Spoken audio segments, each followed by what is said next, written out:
Ante dita te uti. Mana mata dia Ethiopia. Jechuun Itoophiyaa osoo Itoophiyaa hin taane makiina fiite. Makiina bareeda bitte modeela haaraa oolu. V8 ta? V8.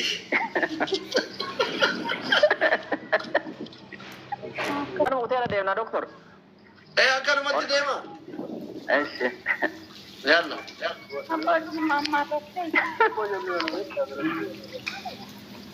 Koi lakkoofsa kee mucaa kennaa lakkoofsa. Lakkoofsa hedduu. Mucaa kana lakkoofsa narraa fudhataa jira. Warra tokko dhugaan hundi keessan maaloo gootanii kuma dhibba yaagu. Kompilinki gootanii kuna mushurraa affeeraa jirra wajjin keessanii. Min ayinatis binoo baallaa.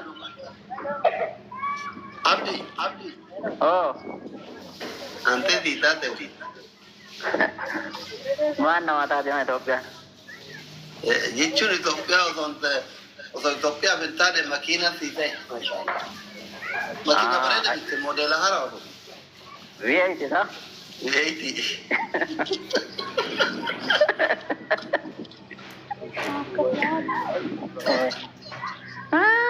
Eesh bakka. Ayya.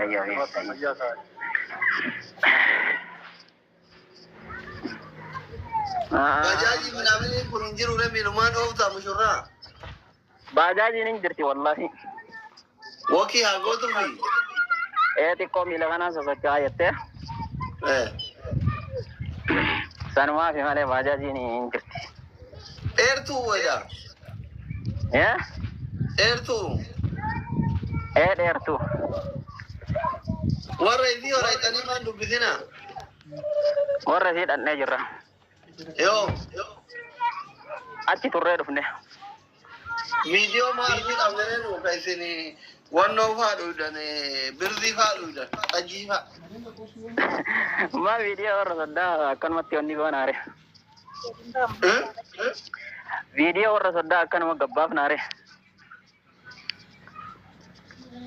Okay. Haalaan kee lammoo yoom deebite?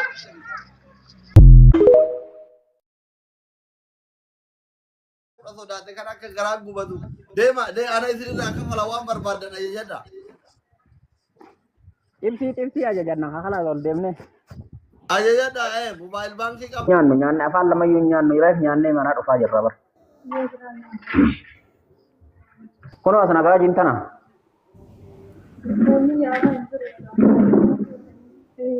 Jiru. Maaltu jira re? Dhugaatiin maaltu? Dhugaatii laslaasaa qofa jira jette goloota. Masha Allah. Bareedan. Ija maal jetta doktor? Indeet abbaatu tamraara chin bareeddi. Ana zoachi jirande guyyaa raachi malee nyaadhu rabbinaa nyaatu. Mee wallahi jedhe. Wallahi ladhi. Si ajajanna haala ol deemne. Ajajadha mobaayil baankii qabu. Nyaanne afaan lamayyuu nyaannu irraa